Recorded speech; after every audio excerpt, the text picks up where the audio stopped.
Hello नमस्कार, स्वागत है आपका वानखेड़े रिव्यू एंड एनालिसिस में। मैं हूँ गिरीश वानखेड़े और मैं रेगुलरली रिव्यूज़ करता हूँ फिल्मों के, वेब सीरीज़ के और डॉक्यूमेंट्रीज़ के।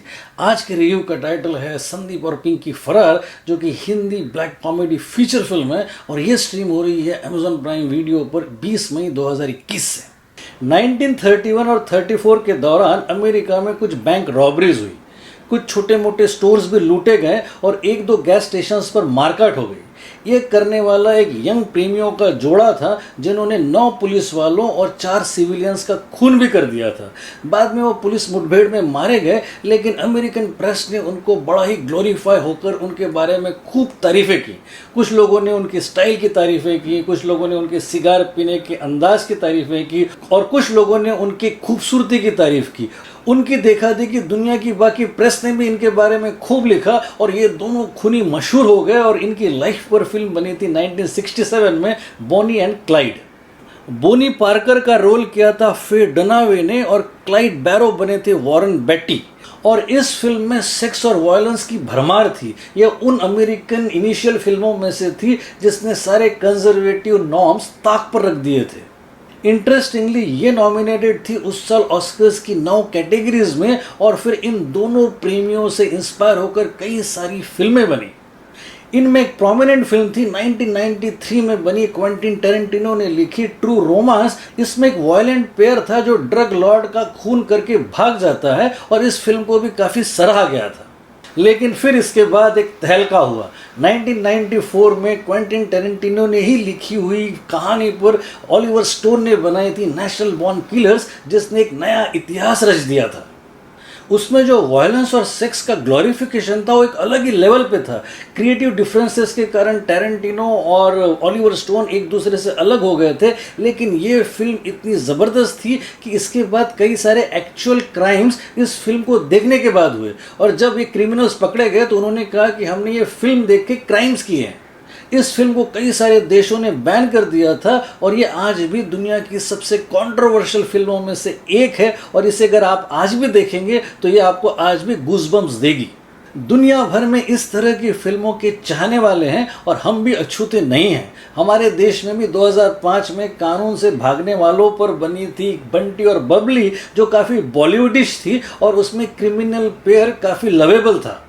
इन सारी रेफरेंसेस की याद ताज़ा कर देती है दीपाकर बैनर्जी की ये नई फिल्म संदीप और पिंकी फरार, जो इनके जैसी तो है लेकिन इनकी जैसी नहीं है।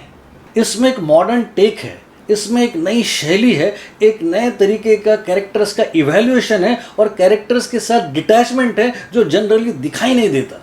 कहानी संदीप कौर उर्फ सैंडी और सत्येंद्र दाहिया उर्फ पिंकी की है, जो पहली बार बड़े ही अनरोमांटिक तरीके से मिलते हैं। संदीप बैंक की टॉप एग्जीक्यूटिव है और उसका अफेयर अपने बॉस के साथ है और इन दोनों ने मिलकर कई करोड़ों का उस बैंक में गबन किया है और अब संदीप अपना 32 करोड़ का हिस्सा मांग रही है।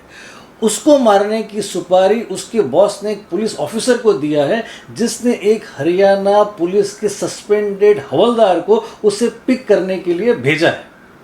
ये पुलिस हवलदार है पिंकी, जो संदीप को पिकअप करने पहुंचा अपनी गाड़ी लेकर और वो उसको गाड़ी लेकर निकला है और प्लान ये है कि उस गाड़ी पर गोलियां बरसाकर इन दोनों को खत्म कर दिया जाए। लेकिन ये दोनों बच जाते हैं और इसके बाद इन दोनों की शुरू हो जाती है दौड़ अपनी जान बचाने की और एक जगह से दूसरी जगह पर जाकर छिपने की। ट्रेन, बस और अलग अलग गाड़ियों से लिफ्ट लेते हुए ये पितूरागढ़ पहुंच जाते हैं, जो कि नेपाल की बॉर्डर पर है।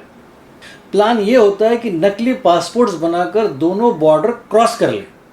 इसमें संदीप प्रेग्नेंट है और उसे हाइजीनिक एनवायरनमेंट मिले, इसलिए वो एक बूढ़े दंपति को झूठ बोलकर उसके घर में ये दोनों सहारा लेते हैं और फिर इधर कुछ सुरागों का पता लगाकर उनका पीछा करते हुए पुलिस वाले और बैंक वाले पितूरागढ़ पहुंच जाते हैं। और फिर क्या ये दोनों को पकड़ने में सफल होते हैं?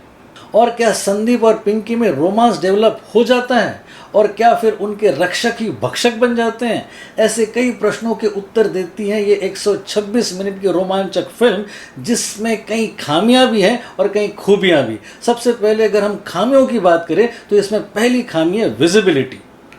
ये यशराज बैनर की फिल्म है और मार्केटिंग और पीआर और विजिबिलिटी से लगता ही नहीं।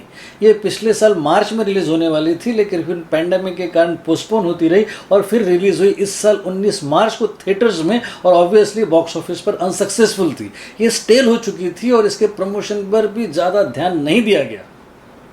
दूसरी खामी है इंटेलिजेंस। ये फिल्म कॉमन आदमी के लिए कुछ ज़्यादा ही इंटेलिजेंट है। बहुत सारे प्लॉट्स, सब प्लॉट्स और सीक्वेंसेस आपको कंफ्यूज कर देते हैं। बहुत सारी चीज़ें ऑडियंस की इंटरप्रिटेशन पर छोड़ दी जाती है जो ठीक नहीं है। और तीसरी खामी है फ्लो। फिल्म का फ्लो बड़ा ही पैची है। पित्तौरागढ़ में रघुवीर यादव और नीना गुप्ता के घर में रहने वाले सीक्वेंसेस बड़े ही काम चला हुआ है। रघुवीर यादव बड़े ही बाय बुक काम करते हैं और अपने कैरेक्टर को एनहांस नहीं करते, इसलिए वहाँ पर फिल्म डल हो जाती है और ऐसा कई बार होता है। कई जगह पर आप इंटरेस्ट खोने लगते हो और एक रूखापन है पूरी फिल्म में, कहीं पर भी इमोशनल वार्मथ नहीं है। ये तो थी खामियां, लेकिन अगर हम खूबियों की बात करें तो सबसे पहली खूबी है स्टोरी। दिबाकर बनर्जी और वरुण ग्रोवर ने लिखी हुई कहानी में बड़ा इंटरेस्टिंग कैरेक्टराइजेशन है, एक गजब का रियलिज्म है और एक स्ट्रॉन्ग सटायरिकल टेक है। किसी भी प्रभाव को नकारती हुई ये एक स्वतंत्र अभिव्यक्ति है जो कि तारीफ काबिल है। दूसरी खूबी है परफॉर्मेंसेस। अर्जुन कपूर और परिणीति चोपड़ा को एक दूसरे से इतनी नफरत करनी थी कि डायरेक्टर ने दोनों को शूटिंग में भी बातचीत करने के लिए मनाही रखी। ये डिसिप्लिन उनके इन परफॉर्मेंसेस में दिखाई दे रहा है और दोनों पहली बार इतने प्रभावी लगे हैं, खासकर परिणीति चोपड़ा की आंखों का खालीपन और अर्जुन कपूर का अक्खड़ रवैया। तीसरी खूबी है म्यूजिक।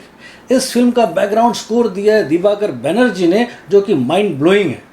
इसके अलावा इस फिल्म में 5 गाने हैं और पांचों ही गाने ज़बरदस्त है, खासकर वो टाइटल सॉन्ग फरार जो अन्नू मलिक ने खुद कंपोज किया है और खुद गाया है। म्यूजिक पे काफ़ी अच्छा काम किया गया है इस फिल्म पे। चौथी खूबी है टेक्निकल टीम। इस फिल्म की प्रोडक्शन डिज़ाइनिंग, अनिल मेहता की सिनेमाटोग्राफी, बकुल बलजीत मतियानी और परिणीता घोष की एडिटिंग और लोकेशंस पर आर्ट डायरेक्शन की डिटेलिंग आउटस्टैंडिंग है। ऐसा लगता है कि आप इन पात्रों के साथ ही ट्रैवल कर रहे हो। पांचवी खूबी है कास्टिंग। पुलिस वाले के रोल में जयदीप अलावत, आंटी बनी नीना गुप्ता, बैंक मैनेजर बने सुकांत गोयल, होटल मालिक और एजेंट बने देव चौहान और उनका दूल्हा बना हुआ बेटा राहुल कुमार, और संदीप की दोस्त बनी सुरुचि औलख, सारे ही अपने किरदारों में बेहतरीन है। और छठी खूबी है दिबाकर बनर्जी। ये राइटर डायरेक्टर हमेशा अपनी प्रतिभा से आपको प्रभावित करते आए हैं।